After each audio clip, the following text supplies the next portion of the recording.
We're live with Jermall Charlo. Jermall, how you doing today, brother? How you doing, man?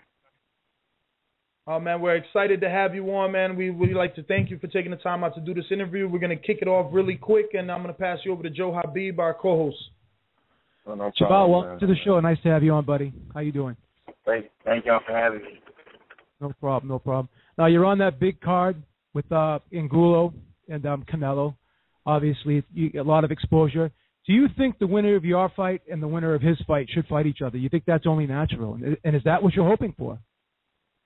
Oh, yeah, most definitely. You know, I'm trying to step up, you know, and take the bigger fights now so the boxing fans and the boxing world know what, like, me and my twin brother are really made of. And if Canelo, you know, wants to take that chance, and sure, we'll get it on. Absolutely. Now, in your opinion, who do you think would be the tougher fight for you, style-wise? Canelo or... I think they are. I mean, you mean out of Carlos Molina and Canelo? Oh, well, you could throw him in there, too, because he's got an awkward style. But I was basically saying, off of Angulo and Canelo, who do you think would be the tougher style matchup for you? I think they all fight the same to me. Yeah, okay. Stylistically wise, they just come forward, typical flat-footed Mexican-style fighters, go for the big punches. They don't, neither one of them fight the entire round. So with me being a boxer, you know, I wouldn't have to look for too much work to do besides like a couple minutes in each round. Now, with 17 fights in your career, did you expect to get this title shot this quickly? I mean, let's talk about that. How excited, and were you surprised at all that this fight kind of fell on your lap? Yeah, I was. Honestly, I was just kind of like, you know, I've been fighting a lot. I fought so much last year, and looking at the competition in my division, I felt like I belong at the top with those guys. And when Al Haymon told me, you know, about the fight with Carlos Molina, I didn't even think it was real. You know, it still hasn't even just settled down on me yet. I'm just really just getting ready for another fight, just like any typical fight, you know. Okay. Now, Carlos Molina is a very awkward guy. Are you concerned with that at all, that this fight could be a sloppy fight? You think the onus is on you to make this an exciting fight, to make this an entertaining fight, because we've seen Carlos Molina, and he's not always the most exciting guy. He can make a fight kind of a stinker sometimes. Do you think you're going to step up and make this a great fight? Yeah, it's going to be a good fight. It's going to be a real good fight. Styles make fights, and I'm pretty awkward myself, you know. Carlos Molina, he's kind of typical to me. Everything that I've been looking at in film and studying, all his movement, everything that he does, like, I'm almost used to it, you know. Like, for a fighter to get inside and try to go to my body, or whatever his game plan might be, like, it can't be something I haven't seen before. I gotcha. Well, Joe, I'm going to go ahead and pass you over to Victor Salazar. He got some questions for you, too. Thank you so much for answering the questions, and I wish you the very best, man. Oh, yeah. Hey, Jermall, how you doing tonight, man? Jumping right into it. While most guys seem to run away from fighting Carlos Molina, you jumped in. Why is that? I'm young. I'm hungry. I want to be at the top. Like, I still haven't even clinched 20 fights yet, so I'm in a win-win situation regardless of the outcome. I mean, I'm not necessarily worried about the fight being ugly. So what? I still got so many fights to prove that, you know, I can make an entertaining fight, and if this fight right here don't turn out the way, you know, my fans want it to be, which I'm coming for the victory regardless, but if it's not entertaining, so what if I lose a couple fans? It's not in my interest to try to make it an exciting fight. So I'm just ready to get in there and just do what I got to do. Now, being that, you know, it might not be an exciting fight, and you said you're not worried about losing the fans, I mean, does that not all worry you that something like that might cause, you know, backlash? And, you know, a guy like Erislandy Lara and a guy like, you know, Guillermo Rigondeaux, who are great boxers, and seemingly a lot of networks don't want to pay to watch them, and a lot of fans complain about the style they fight. I mean, that doesn't go into your mindset at all? No, because one thing after March 8th that we all have in common is we titleists, and we all world champions. So no matter what they want to see, no matter, what fight I fight, I'm gonna leave a world champion. So I'm going to be on the network regardless. The network going to need me. I don't necessarily need the network. Who cares if they don't want to see me fight? GGG fought his last fight. He wasn't on a big network. Everybody still watched it. Everybody still wanted to know what was the outcome of the fight. And that's fair. I was just wondering, because I know there's a lot of backlash going on with rigging down Laura. Yeah. That being said, is it, one-upsmanship being that, Jermall went in, handled Gabe Rosado pretty easily, that you got to do the same or do a little better than your brother? Carlos Molina is a harder fighter to fight, obviously, than Gabe, but, in the caliber of fight that it is, my brother just kind of he just kind of took care of his business. He put the pressure on me, but I'm not even worried about none of that. I'm just ready to go in and take care of my business, and hopefully they like me. If they don't, then oh well. Now, when it comes down to the 154-pound division, let's say somewhere down the road, there's Laura and there's the two Charlo brothers with titles. What do you guys do then, being that you have the same trainer and Ronnie Sheila? We gonna just capture, the fans and everybody that want to fight. They gonna come to us. We got, like I said, when you got the title, you see, I had to go and make the fight interesting just by, assisting the fight with Carlos Molina when everybody else was scared to. So, I mean, they're going to have to do the same to me. Once you're the champion, you're the champion. There's nothing that nobody can tell you. You have to build. Now, the only way they can get to become a champion is beat me, my brother, or Laura. And it's not happening no time soon. So, all the attention is going to get off of the junior middleweight division. They're going to get bored. They're going to get tired of us. And hopefully the heavyweights step up so we won't lose boxing fans. Well, those are my questions. I know Ness has some, so Ness, jump in, man. Actually, no, let James take it away. What's up, Jermall? How are you? What up? Hey, so earlier in the call you said that you looked at tapes of Molina. You didn't see anything that really stood out to you. So with that said, are you going to kind of go in there with a game plan, or are you just going to train business as usual and work off adjustments as is? Well, I mean, all boxing fans know that you have to adjust once you get in there. But, yeah, I do have a game plan for him. Let him run into everything. That's what he do. He runs into everything. So I'm a play him as like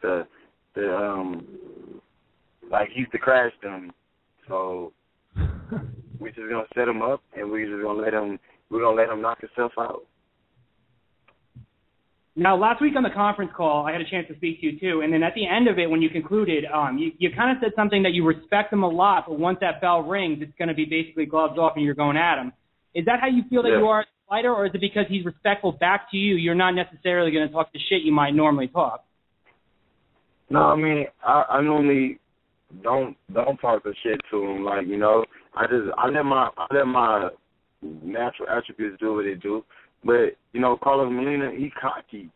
He's comfortable with his performances. He feels like he's the man, and it's my duty to go in there and show him that, like, it's my world.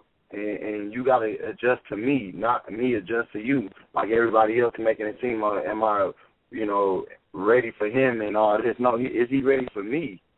I'm the young gun. I have nothing to lose. And I'm going in there with that on my mind, and I'm going to take everything from him. I plan on leaving it all in the ring.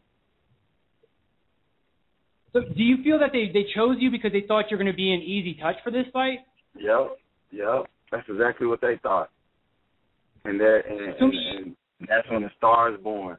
They thought I was just gonna be an easy. He's 17. He's not ready for this level. He's gonna overtrain. He's not gonna.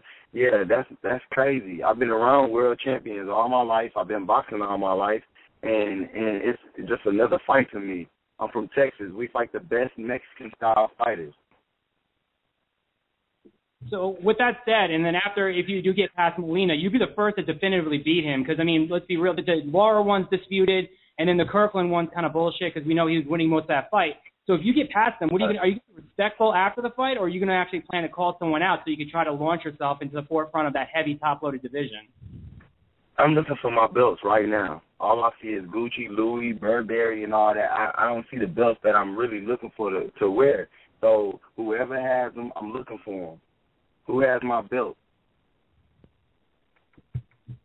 All right, man, that's all the questions I got for you. I'm going to pass you back over to Ness, our main host. Well, Jermall, I don't know, man. I didn't expect you to say you were willing to lose some fans, but I do understand that you are the better boxer, and to negate a style like Laura's, keeping the jab in his face all night will be the key to success. But you also said wait. It's going to be a different fight than Laura fight. Laura's southpaw. Laura don't jab and punch as hard as me. I plan on going to work. Like, I know everybody think Molina's just going to bully me around the ring. He's going to dictate the fight. No, that's not what's going to happen. I'm not going to let that happen. Everybody tend to just try to, avoid Molina while he's in his little busy state. No, if the judges don't see punches landed, then the judges can't give him the fight. No, you must have misunderstood me, because that's what I'm saying, that your style is the style to crack a Molina, because if he can't get in because of your jab and the constant right-handed hammers on him because he's always crouched down low, even when he comes in, he gets really low. So you're going to be landing right hands over the top or uppercuts all day, because you and your brother are both very technical. I agree with you that your style is a nightmare for him. But there is the chance that he may hold you to death. What are you going to do then? That's not going to happen. He's not going to be able to hold me with a jab in his face. I'm going to keep my distance. Trust me.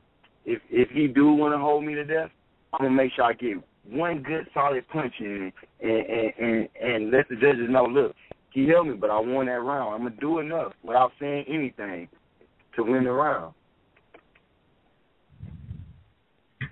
Absolutely. Well, I can't wait, man. I mean, how is the excitement in the Charlo household right now? I mean, your brother coming off a huge win with Gabe Rosado, basically whitewashing him, and now you coming into your first championship fight, which was very unexpected, because many would think that your brother has the better resume at this point in his career.